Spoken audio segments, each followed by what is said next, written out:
CRPA's lawsuit, Rhode v. Bonta, challenging California's ammunition regulations, goes to take on a bigger beast in the Ninth Circuit en banc panel. And also, what are going to be the consequences of this lawsuit when we inevitably win with things like Assembly Bill 28's 11% excise tax still in play? Let's talk about it.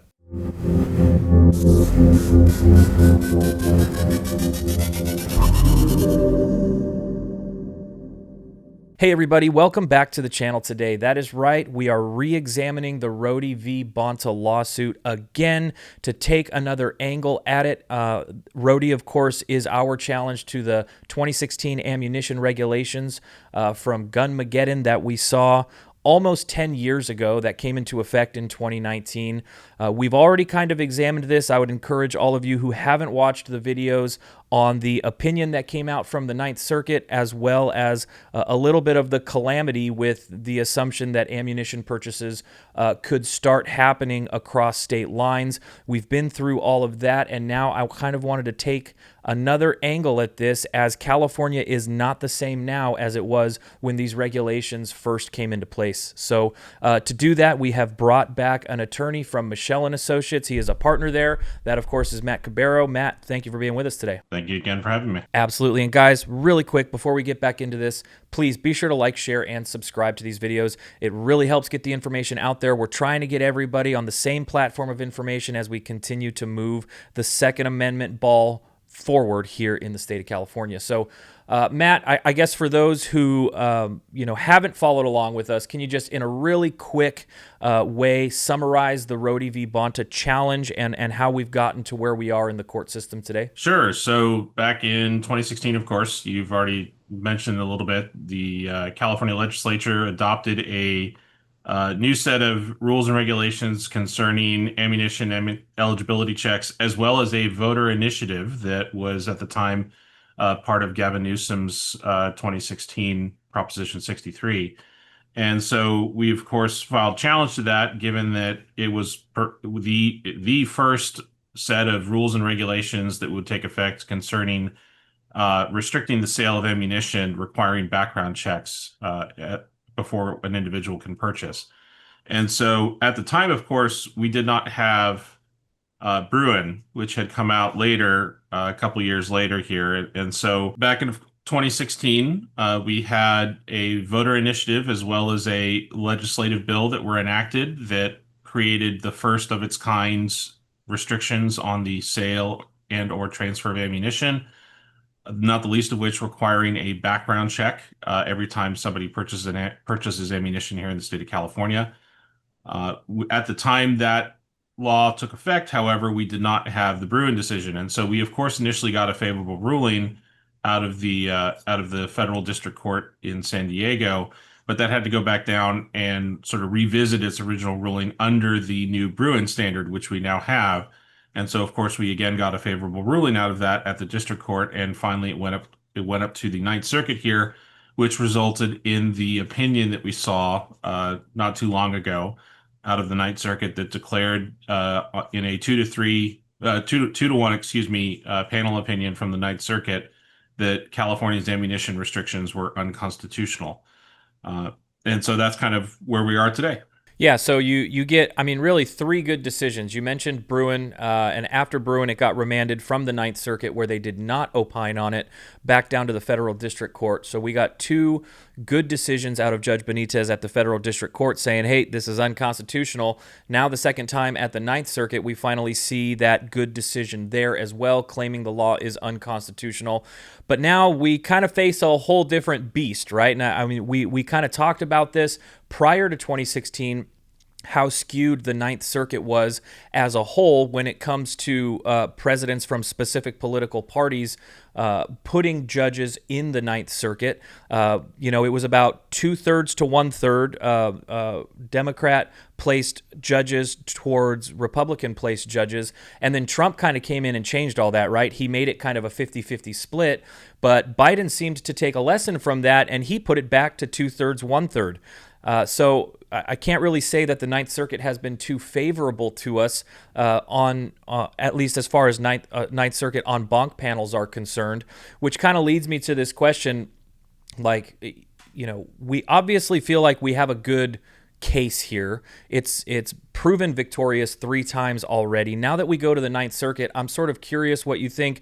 Is there any room for like a partial injunction on this law, or is it kind of an all or nothing thing? We saw a partial injunction on the May v. Bonta lawsuit challenging the sensitive places. We also kind of saw that with CRPA versus LA County Sheriff's Department.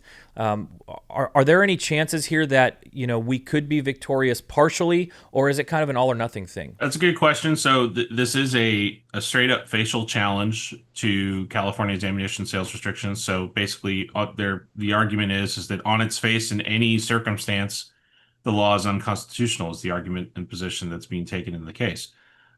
It's a little different, I would say, than like the May case, which you mentioned, which dealt with multiple various statutory provisions restricting where a person can or cannot carry.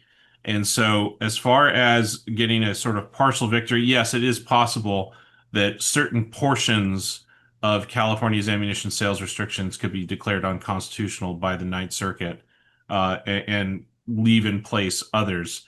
To what extent that would be, it's difficult to say because a lot of the restrictions, especially here in this particular case, are really sort of intertwined with one another. So, for example, if you take away the requirement that you undergo a background check, what's left of the other portions of California's ammunition restrictions in that regard. And so that's really the key thing here is that it's difficult to say that there will be a partial victory potentially. I personally, I would be of the opinion that in this case, it would be a sort of more of an all or nothing type ruling in this particular case, in this challenge. So all or nothing. Let's run with that. I feel like we kind of already got a taste a little bit, but let's take this to the end. We assume that we're going to be victorious. And if we are victorious, what is the change that you see as a everyday Californian who purchases ammo, I don't know, on a very often basis, on a not often basis? What are the changes that we see overall with a victory in this case? Well, there's quite a lot. I mean, it would basically be the best way to look at it potentially would be a reset prior to when this law actually took effect. And so, of course, what we have in addition to the background check requirements for the sale of ammunition, there's a whole licensing requirement that comes into play. So businesses, for example, would be that were otherwise previously unable to, for example, dedicate the resources, including staff and money and things like that, to actually obtaining the license, making sure that they're in compliance and basically complying with all of the specific requirements so they don't get arrested and lose their business. All of that stuff would potentially go away.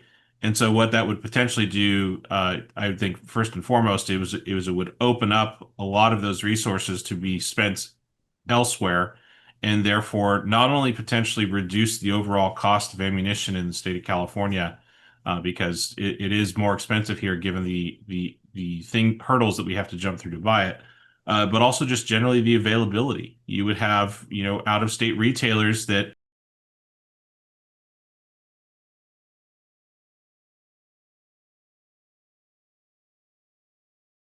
exempt or otherwise. And so there's plenty of businesses out there outside of California that just straight up refuse to do business with California customers because of this ammunition restriction that we have in place. And so, I mean, there are a multitude of examples like this that would, I think, ultimately hugely benefit California gun owners and law-abiding citizens generally to be able to not only exercise their rights, enjoy their rights, but do so at a more, competitive cost market as we have in the rest of the United States. Yeah, I mean, it does seem like there are multiple ways for everybody to win in this. I just have kind of one more thought or question that kind of ties all this together. It's nice to think about, as far as gun laws are concerned, doing a reset, going back to 2016. However, the legislature has been hard at work on other things since then.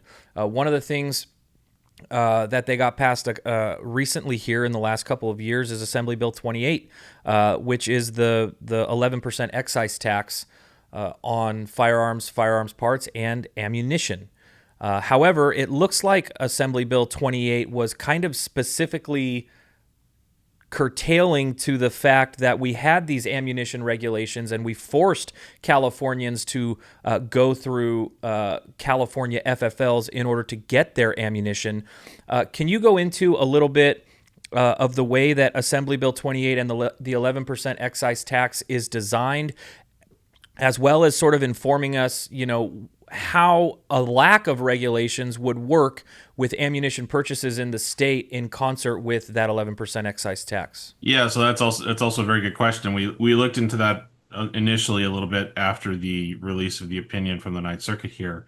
As it stands, the current, shall I say, requirements of Assembly Bill 28 or the 11% excise tax apply to retail sales that occur in the state of California.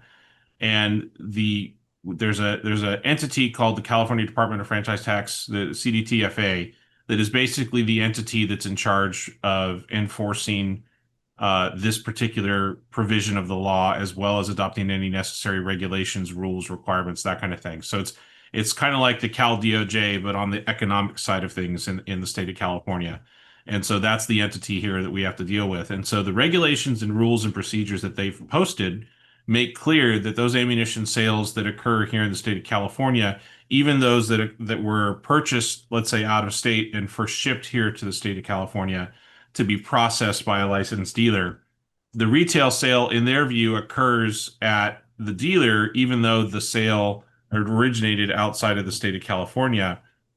Because what they're saying is that when you go to run the background check, that's the actual transaction here in the state of California. And so that's what they're sort of saying is the retail location of where the sale took place. Now, what happens in the case of, we get a favorable decision from the Ninth Circuit in Rhode, and we actually have an enforceable mandate? Well, obviously, those restrictions go away. And so now all of a sudden you can have individuals buying ammunition outside of the state of California. And in reality, the retail sale in those cases strictly occurs outside of California because you have somebody going on the internet or, other means of communicating with a dealer outside of the state and just having the ammunition shipped to their store. And so it's an interesting question to see how that would play out, but at least as far as I see it and how I interpret it, the rules and regulations that we have in effect for AB 28, if the ammunition sales restrictions go away, you will not be required to pay the excise tax on sales that occur out of state, which would include, for example, online orders, things like that. But that could change at some point. Let's say we get a favorable decision. You could have the legislature come back and say, okay, we're going to now change the law regarding AB 28, that kind of thing. And so, of course, in that regard, we also have our challenge that will be proceeding to the 11% excise tax. It's currently going through an administrative process that's required for tax type lawsuits. And so that case will be getting refiled shortly.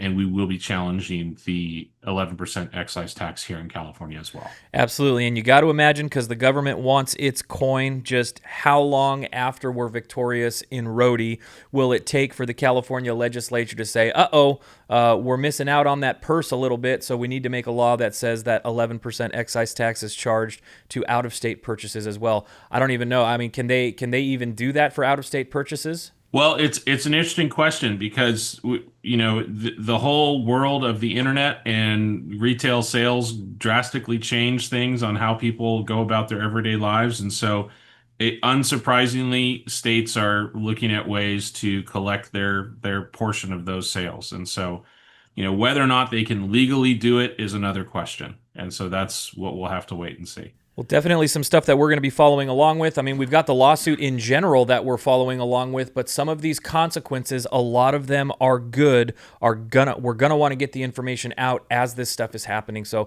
good reason to follow along with that, guys. Matt, I do appreciate it. I know that you are a busy guy. Thank you very much for coming on and sharing with us today. Thank you again for having me. Absolutely. And guys, one more time, go ahead and like, share, and subscribe to these videos. It really helps get the information out there. We're trying to grow the channel. We're trying to grow the Second Amendment movement here in the state. So please go ahead and like, share, and subscribe.